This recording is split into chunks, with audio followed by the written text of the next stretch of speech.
जमीन के मदार में एक छोटा चांद चक्कर लगाने वाला है। ये मिनी मून हमारे जमीन के मामूल के चांद से बहुत छोटा होगा। ये चांद कब चक्कर लगाएगा, जानिए इस वीडियो में।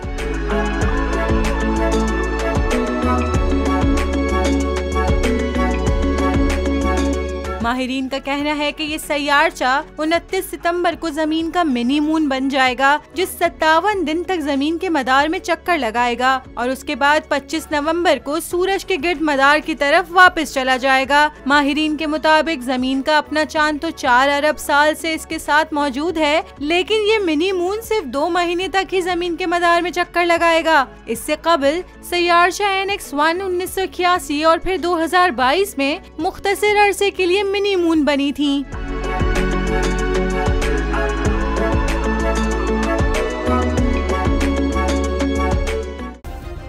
सब्सक्राइब करें और बेल दबाएं ताकि कोई खबर रह न जाए।